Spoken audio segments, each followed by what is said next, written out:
Bonjour à toutes et à tous et bienvenue sur ma chaîne YouTube. J'espère que vous allez tous bien grâce à Dieu et que vous êtes prêts à embarquer avec moi pour une aventure extraordinaire dans le monde de la Bible et plus particulièrement une étude de prophétie de la fin des temps. Cette série d'études nous provient de Amazing Facts et est intitulée Historacle et prophétie. Elle contient 24 leçons que je compte faire une par semaine. J'espère que vous avez avec vous votre Sainte Bible, la version Louis II si possible, un crayon et un imprimé de la leçon. Le lien pour l'imprimer vous est fourni dans le coin description de cette vidéo. Êtes-vous prêts? Allons-y, mais d'abord, prions ensemble. Père Céleste, merci pour cette opportunité d'étudier ta parole en ce jour. Nous prions pour la présence du Saint-Esprit afin de guider nos pas lors de cette étude. Merci pour toutes les grâces, les bénédictions qui nous ont été accordées aujourd'hui. Que cette étude nous apporte de la clarité et prouve que tu es au contrôle de tout ce qui se passe dans le monde. Au nom de Jésus-Christ. Amen. Alors, le titre de cette étude, c'est « L'homme millénaire ».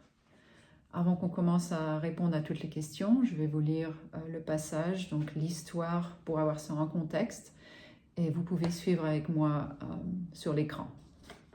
Alors, je commence.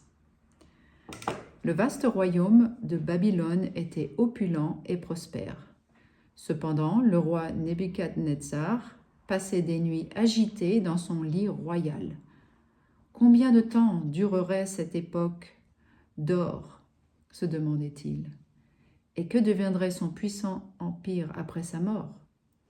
Le puissant monarque s'endormit, ayant ces troublantes questions à l'esprit. Durant la nuit, il eut une vision très colorée d'une très grande statue faite de plusieurs minéraux, chose qu'il n'avait jamais expérimentée auparavant. Se débarrassant vivement de ses couvertures brodées, le roi sauta du lit et cria à ses gardes: « Appelez tous les magiciens et astrologues et dites-leur de venir. Je dois savoir la signification de ce rêve. » Les sages du roi furent réveillés et rassemblés en la présence du souverain perplexe. Le roi leur dit: « J'ai eu un songe, mon esprit est agité, et je voudrais connaître ce songe. » Daniel chapitre 2, verset 3. L'un des faux prophètes répondit avec assurance: « Dis le songe à tes serviteurs, et nous l'interpréterons. » Chose courante, après les rêves, les détails du rêve de Nebuchadnezzar s'étaient déjà embrouillés dans son esprit. Ces hommes déclaraient avoir une perspicacité divine, mais le roi commençait à douter de leur aptitude. Ceci serait le parfait test.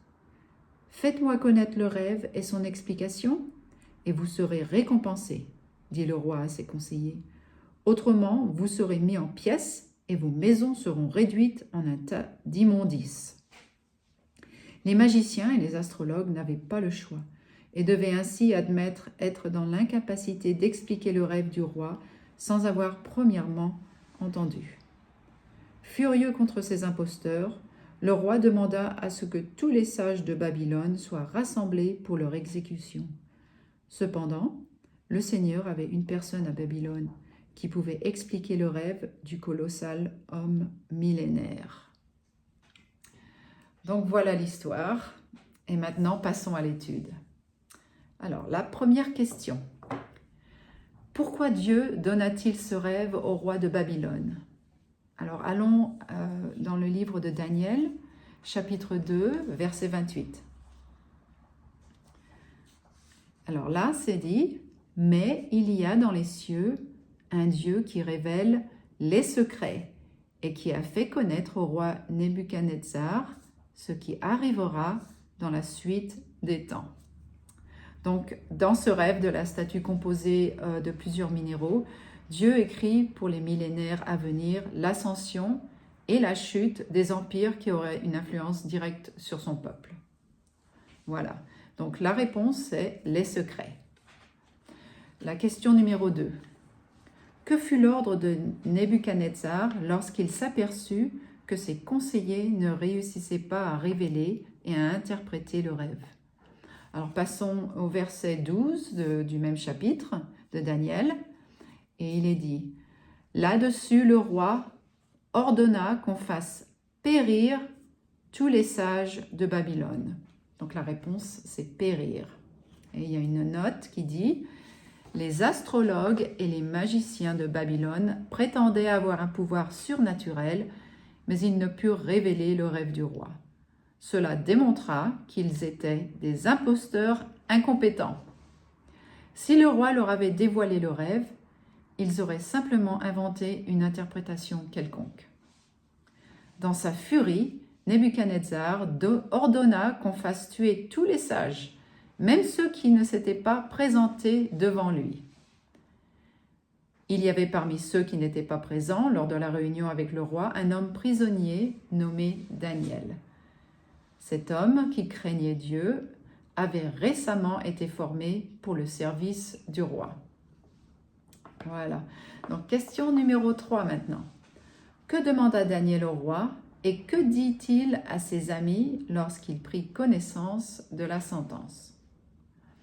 Alors, les versets 16 à 18, donc on va lire ce qu'il y a décrit là.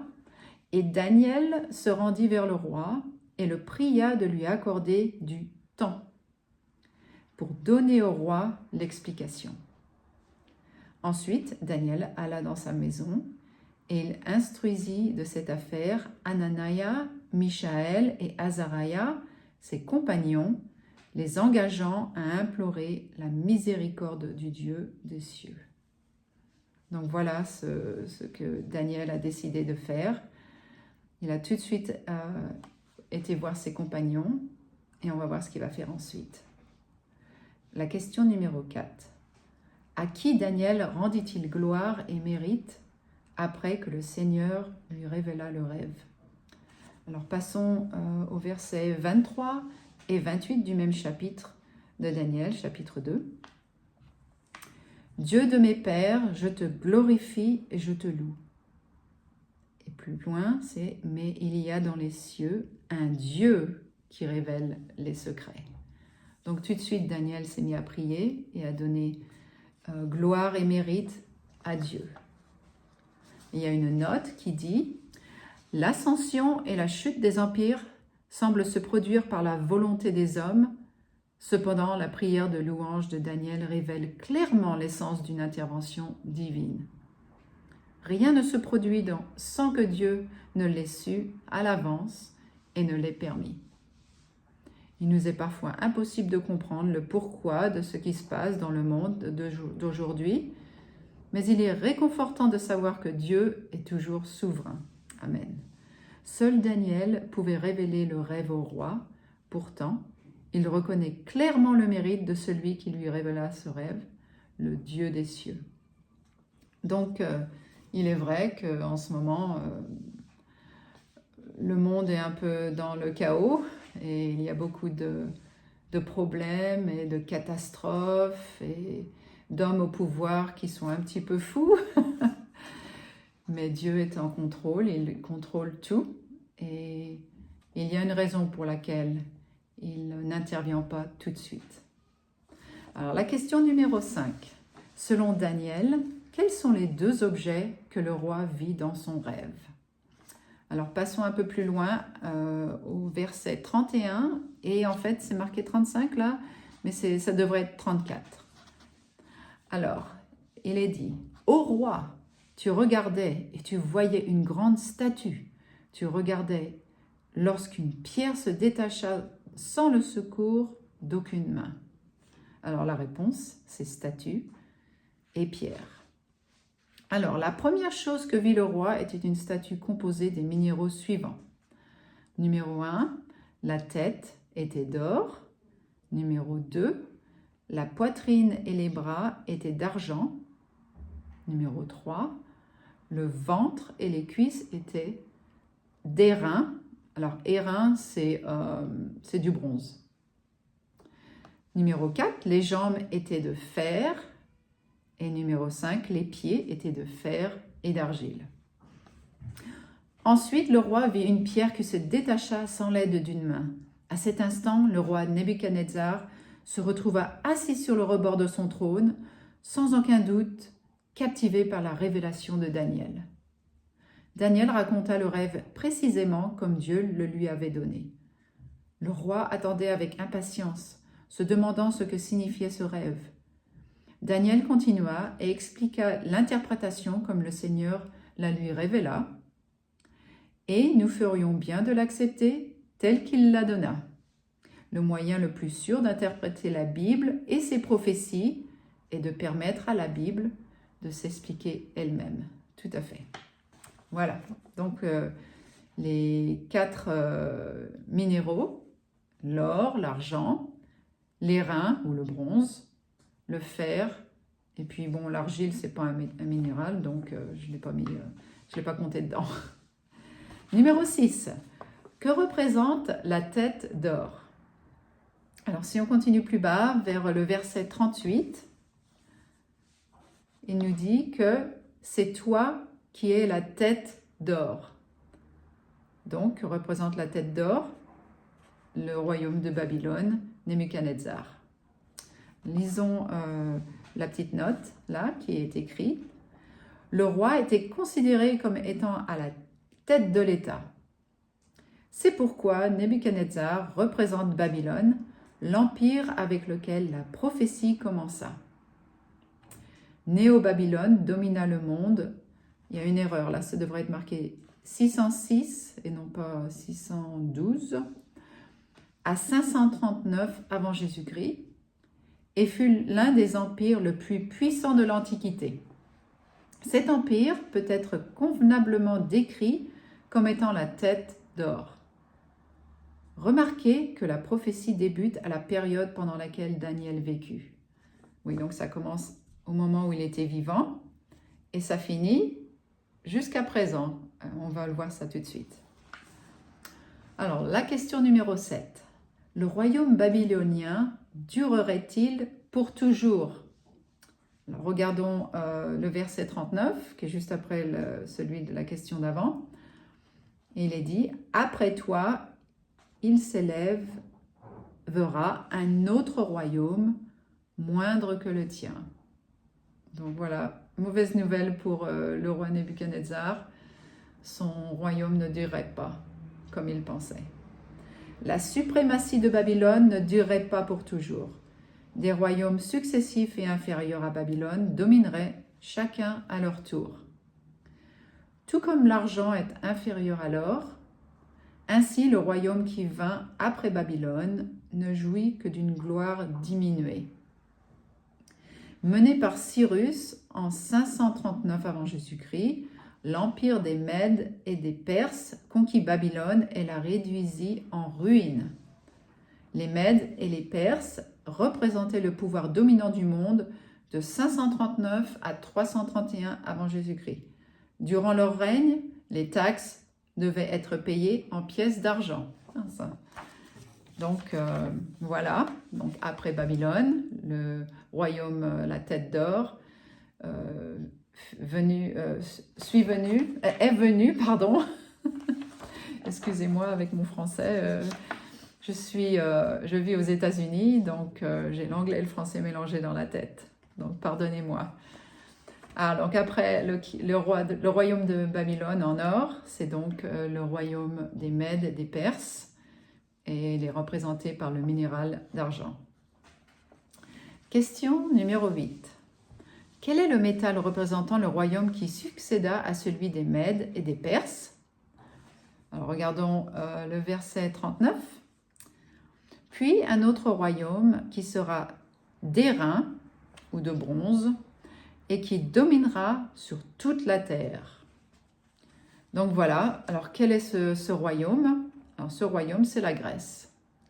La Grèce, le royaume d'airain, prit pouvoir quand Alexandre le Grand conquit les Mèdes et les Perses lors de la bataille d'Arbélès en 331 avant Jésus-Christ.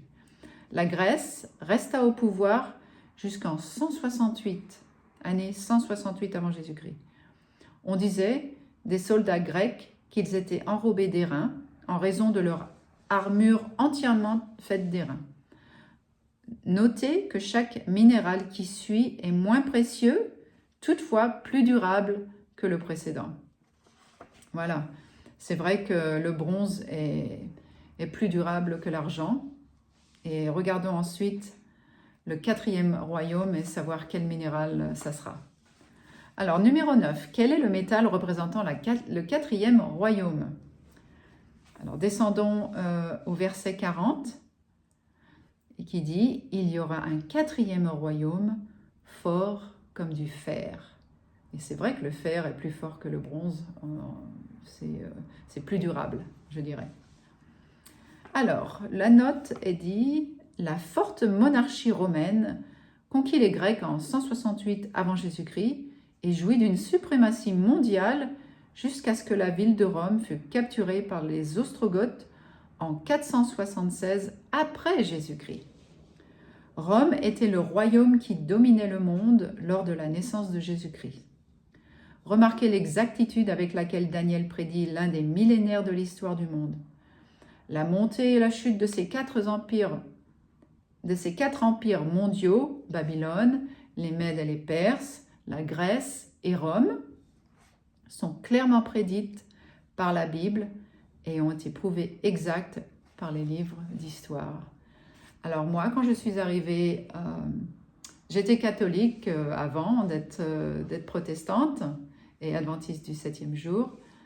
Et je peux vous dire, quand j'ai étudié cette prophétie, tout de suite, j'ai dit que la Bible est exacte et a la vérité. C'était une des raisons pour laquelle j'ai joint le mouvement des adventistes du 7e jour. Voilà. Alors, question numéro 10. Que se passa-t-il à la suite de la chute de l'Empire romain? Alors, allons versets 41 et 42. Et ces versets disent, ou la partie de la réponse dit, « Ce royaume sera divisé. » Et donc 42, « Et comme les doigts des pieds étaient en partie de fer et en partie d'argile, ce royaume sera en partie fort et en partie fragile. » Voilà, donc c'est un royaume divisé.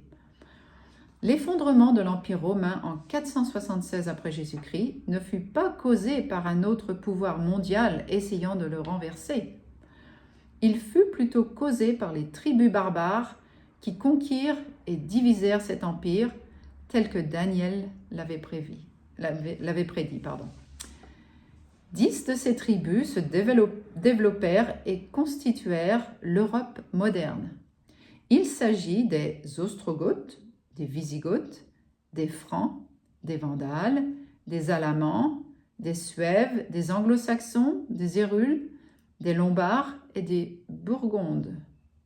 7 d'entre elles existent encore en Europe. Par exemple, les Anglo-Saxons sont devenus les Anglais, les Francs les Français, les Alamans les Allemands et les Lombards les Italiens. Donc voilà, donc c'est comme l'Europe des 10 en gros, ce royaume divisé. Alors, question numéro 11. Ces 10 royaumes réussiraient-ils à s'unir? C'est une bonne question. Quand j'étais au collège, dans mon enfance, cette question m'était posée par mon prof d'histoire-géographie et je lui avais dit non parce que c'est pas possible qu'ils soient unis parce que chacun a des opinions différentes et a des intérêts à garder. Donc, je ne pensais pas que ça allait être possible. Mais bien sûr qu'à cette époque-là, je n'étais pas chrétienne, donc rien à voir avec tout ce qui était écrit dans la Bible. Mais maintenant, je comprends exactement pourquoi ces nations, ce royaume divisé, les 10 nations ne pourraient jamais être unies. Pourquoi, vous me demandez? Parce que Dieu l'a décidé comme ça. C'est écrit dans la Bible, donc on ne peut pas changer ça. Voilà. Alors, il y a une note par rapport à...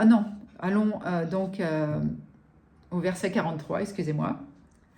Et il est dit, « Ils se mêleront par des alliances humaines, mais ils ne seront point unis l'un à l'autre, de même que le fer ne s'allie point avec l'argile. » Donc voilà, c'est bien écrit, ça a été dans la prophétie en disant que ces nations ne seraient pas unies. Il y a une note qui dit « Les hommes ont essayé vainement d'unir le continent européen par les mariages, des alliances et des traités. À travers l'histoire, des dirigeants tels que Charlemagne, Napoléon, Guillaume II, Mussolini, Hitler combattirent afin de construire un nouvel empire européen. Mais ces mots de l'Écriture ont arrêté tous ceux qui essayèrent de dominer le monde. » Voilà. Le chapitre 13 de l'Apocalypse nous dit que d'autres tenteront d'établir une religion universelle, mais la prophétie de Daniel indique clairement que le monde restera politiquement divisé jusqu'à la fin de l'histoire de la Terre. Donc on peut tout essayer ce qu'on veut, Dieu a dit non. Et donc les choses se passeront de la façon dont Dieu a dit qu'elles se passeraient. Voilà. Alors, question numéro 12. Qui établira le dernier empire? Alors, sautons à Daniel 2, 44. Donc, on descend un petit peu, donc un verset. Il est dit, « Dans le temps de ces rois, le Dieu des cieux suscitera un royaume qui ne passera point sous la domination d'un autre peuple. » Donc, voilà la réponse. Le Dieu des cieux, c'est pas sur terre, c'est au ciel. Voilà. Le prochain grand royaume universel sera le royaume des cieux, qui est décrit dans Matthieu 25, versets 31 à 34. Alors, on va lire Matthieu 25, versets 31 à 34. Alors, la Bible dit, Matthieu 25, 31 à 34, « Lorsque le Fils de l'homme viendra dans sa gloire, avec tous les anges, il s'assiera sur le trône de sa gloire. Toutes les nations seront rassemblées devant lui. Il séparera les uns d'avec les autres, comme le berger sépare les brebis d'avec les boucs. Et il mettra les brebis à sa droite et les boucs à sa gauche. Alors le roi dira à ceux qui seront à sa droite, « Venez, vous qui êtes bénis de mon Père, prenez possession du royaume qui vous a été préparé dès la fondation du monde. » Donc voilà. Alors la question numéro 13. Que fait la pierre au royaume du monde? Alors on remonte au verset 34 et 35 et il est dit « Une pierre se détacha sans le secours d'aucune main, frappa les pieds de fer et d'argile de la statue et les mit en pièces. Mais la pierre qui avait frappé la statue devint une grande montagne et remplit toute la terre. » Donc la réponse, c'est frappa. Donc la pierre qui fut détachée sans le secours d'aucune main représente le royaume de Dieu. Il ne sera pas une conglomération de royaumes terriens, mais un tout nouveau royaume. Alors, il faut voir dans le livre de l'Apocalypse, chapitre 21, verset 1. L'Écriture déclare que Jésus consumera, lors de son retour sur terre, tous les royaumes terriens, terrestres, on devrait dire, et établira un royaume éternel. Voir Daniel, chapitre 2, verset 44. Quelle bonne nouvelle! Jésus revient. Amen. Toute l'histoire du monde se dirige vers cet apogée, qui est le retour majestueux du Fils de Dieu, amenant avec lui un éternel royaume de justice.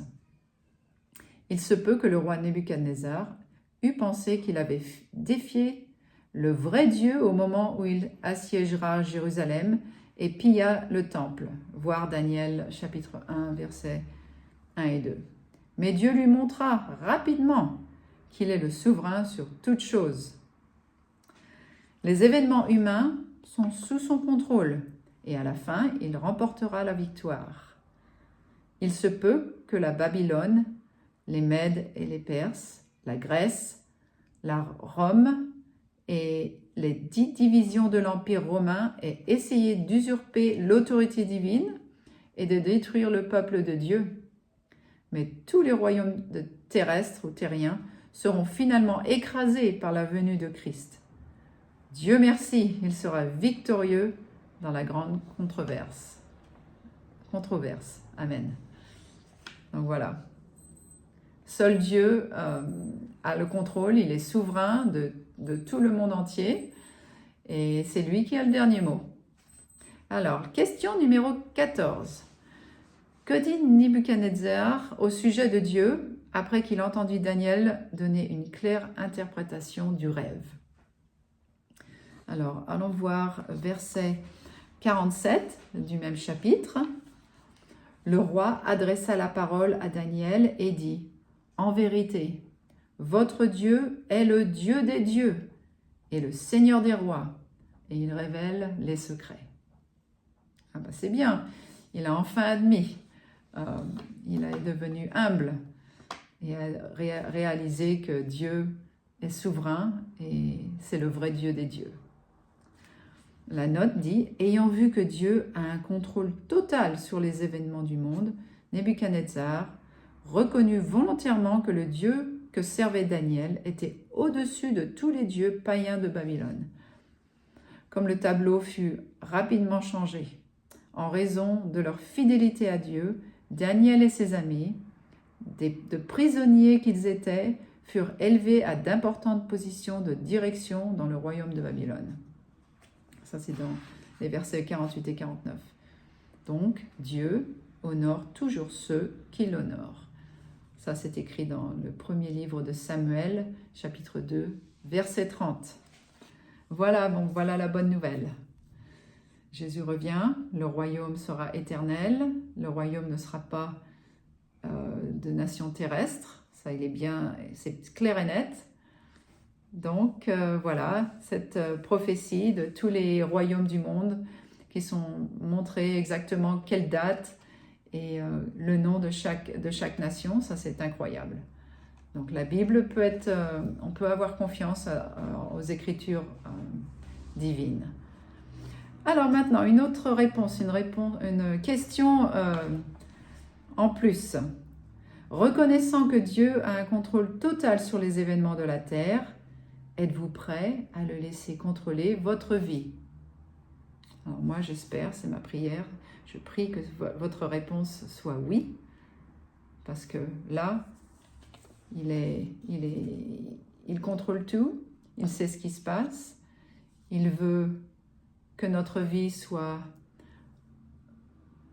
en parallèle avec sa volonté, la volonté de Dieu. Donc, la question est, êtes-nous prêts à nous soumettre à Dieu pour tout? Moi, la réponse, c'est oui. Et la vôtre? J'espère que c'est oui également. Prions. Dieu de l'univers, merci pour cette étude importante qui nous montre avec exactitude le règne des grands royaumes du monde. Merci de nous prouver que seul toi contrôles tout. Nous prions que nous te laisserons contrôler notre vie pour te donner gloire, honneur et louange. En attendant patiemment ton retour, nous continuerons à étudier les Saintes Écritures pour mieux te connaître. Au nom de Jésus-Christ, Amen. Alors, merci beaucoup d'avoir participé à cette première étude avec moi. J'espère vous revoir la semaine prochaine, si Dieu le veut, pour la leçon numéro 2. Que Dieu vous bénisse. Au revoir.